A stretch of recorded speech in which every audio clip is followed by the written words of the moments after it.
Hello everyone, this is Nino from Cosmix Esports, with you again for another race recap, and a slightly more exciting one in store for you today. So I did a track guide for this already, which you can find on the channel, so we'll skip past quali and get straight into the race, in which I start in P7, again. Bit of a common theme happening at this point, and I really do need to work on my quali. So here we go with the race. I'm not going to do any waiting around here as we make the move on the Alpha before T1 for the first time of asking.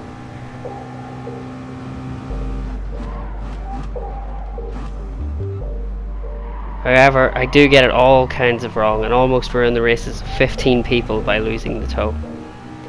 So with a guilty conscience, I make it my mission to regain the lost ground, and thankfully I succeed. And you'll see me now move my brake bias back one, in an effort to preserve those front tyres that are vital for grip on this track. Skipping forward a touch, and we'll see the pack immediately in front start to bicker for position, with my teammate Stephen getting caught up and losing 2 positions very briefly before using the supreme cornering of that Toyota to regain both.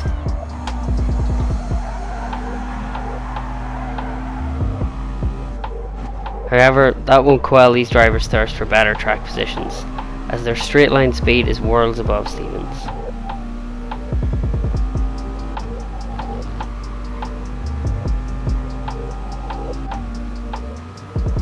We see the Mercedes there making a very good and fair move, while the Ferrari settles for something sloppier and dirtier.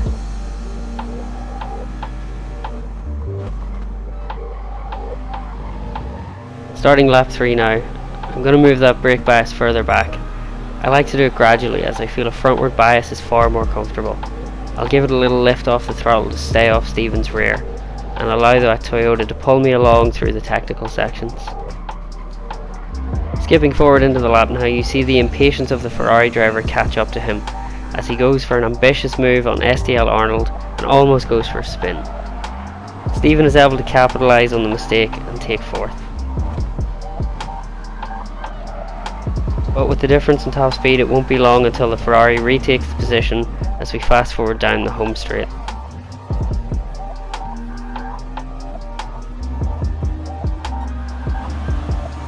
The Ferrari now pulls out to make the move into T1.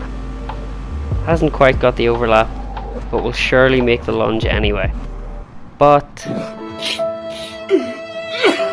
and he's now one less thing to worry about as we press on. Lap 5 now, again I'm not going to make any rash moves on my teammate. He, however, is going to show us how it's done, as he deftly inhabits the space left on the inside in a lovely move for P3.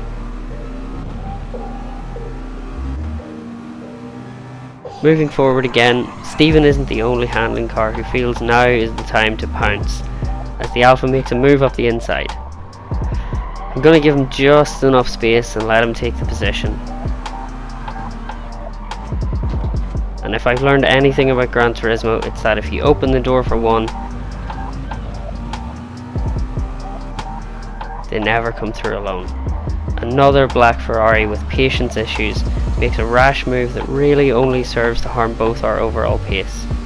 I get the stronger exit, but he does have the toe. However, what will happen if the cars in front take away his slipstream lifeline?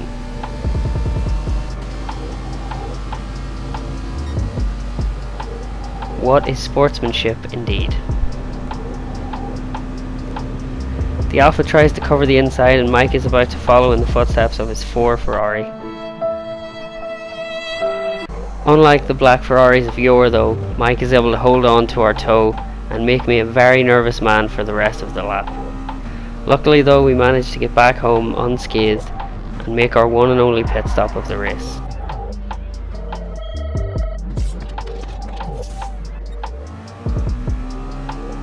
We rejoin in P9 with the perfect gap to the car in front. Close enough for slipstream, far away enough not to get caught up by any mistake he makes.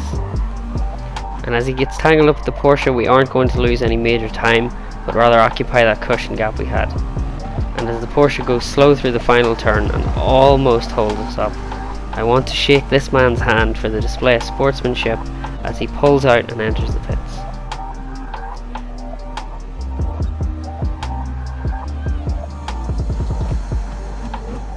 End of the home straight, the Alpha makes a bold but fair move to nullify our undercut and stay in front of me.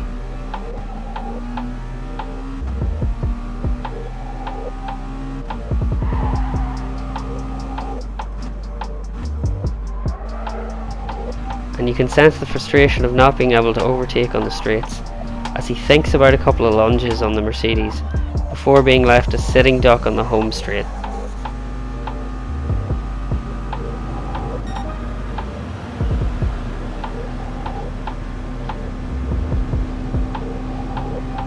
I'm going to give him as little room as is fair here to make sure the move sticks, but he's going to briefly try to hold the outside before resigning himself back into the queue.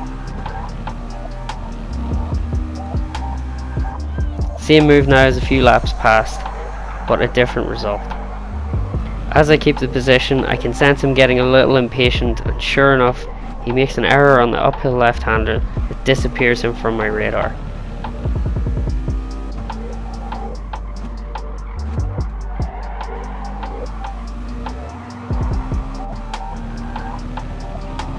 And there you see he's also picked up a penalty in the process. A very frustrating experience, I'm sure, and I do feel for this driver who had the pace but not the car.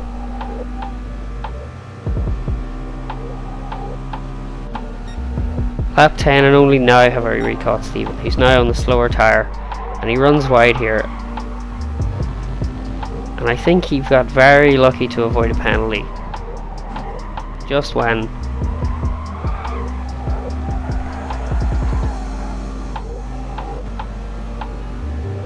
End of lap 10, Stephen serves that penalty. Just like the Alpha, Stephen more than has the pace, having qualified third, but the Toyota is a dog on the straights. Speeding up a little, and I'm not going to attempt to move on Marks, but he is going to brake very early, and I almost make an accidental pass. He'll hold on to the outside and have the inside line at the end of this short straight.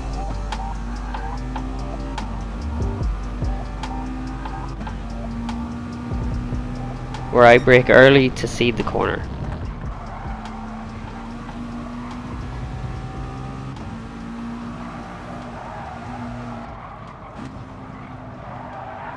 At this point in the race, I'm very happy to work together to lose P6, not least of all because it's one of the impatient Ferraris from earlier. I briefly consider making the overtake to make Marks a cushion between me and Mike the player.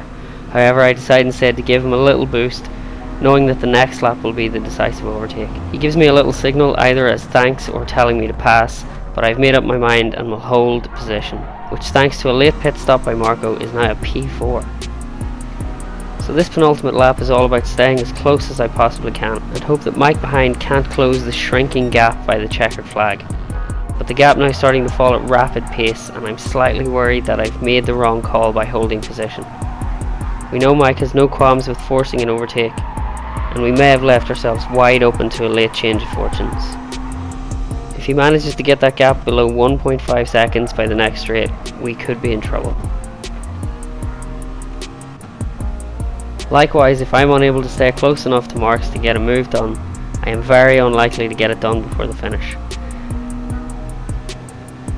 I'm just going to drive my lines and hit my braking points, and even on these old tyres the car feels good. And as we approach the end of the penultimate lap now, we're in a very good position to beat the Mercedes to turn 1.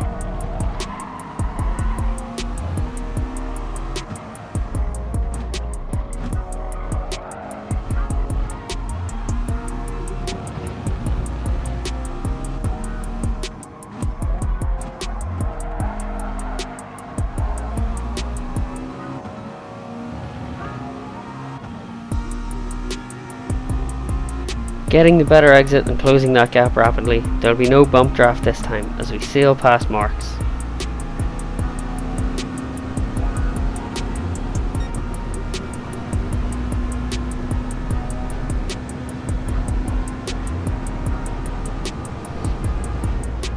Nailing that braking point into turn 1, we're going to take the final podium spot into the final lap of this race.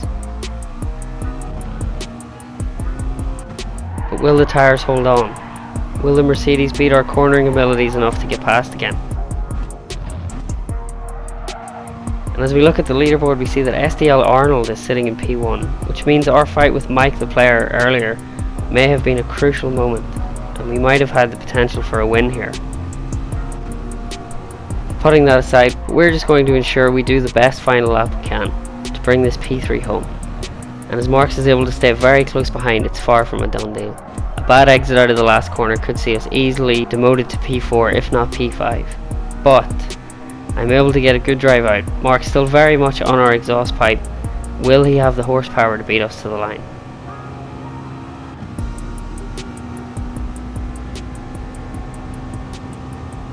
No, he won't. And we get our first FIA podium as an A+ rated driver result. Thank you for watching, and see you next time.